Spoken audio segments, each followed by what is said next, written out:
Shalom Bapak Ibu dan Saudara yang terkasih, kita akan kembali merenungkan satu bagian firman Tuhan dengan tema tetap mencari kehendak Tuhan.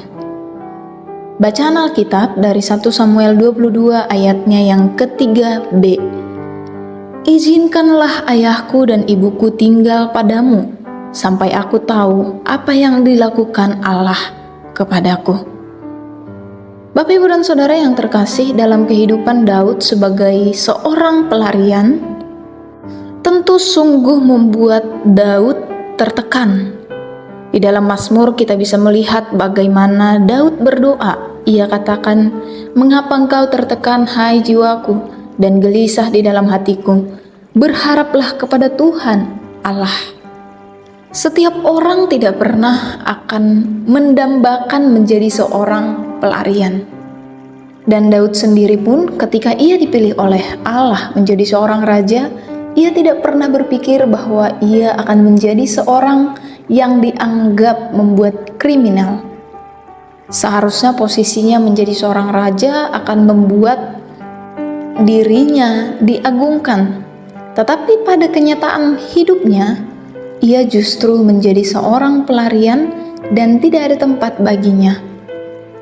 Nah, dalam nats yang kita baca, Daud berada dalam kondisi yang terdesak. Ia menjadi seorang pelarian dan tidak ada tempat baginya untuk bisa bersembunyi, bahkan untuk beristirahat. Tapi ada kalimat yang sangat indah. Ia katakan, "Sampai aku tahu apa yang dilakukan Allah kepadaku."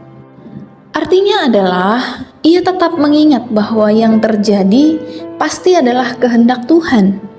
Namun ia belum melihat apa rencana Tuhan di dalam hidupnya.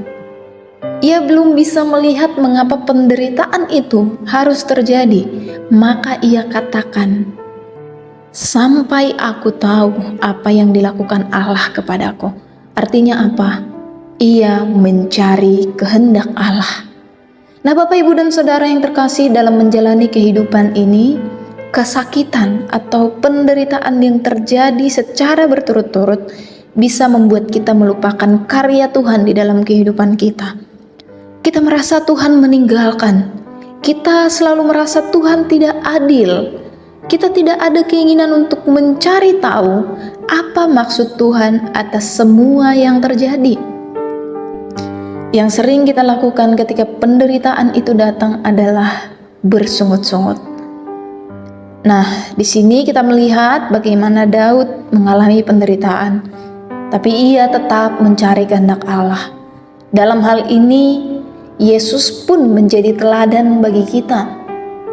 Mencari kehendak Allah, bukan kehendak sendiri. Kita bisa ingat bagaimana Yesus berdoa di Taman Getsemani. Ia bisa saja menghindar dari penderitaan yang akan ia alami, tetapi ia mengatakan, "Biarlah kehendak Allah yang terjadi." Nah, Bapak Ibu dan Saudara yang terkasih, apapun yang terjadi di dalam kehidupan kita, biarlah kehendak Allah yang terus terjadi dalam kehidupan kita. Semoga renungan ini memberkati kita semua. Tuhan Yesus memberkati.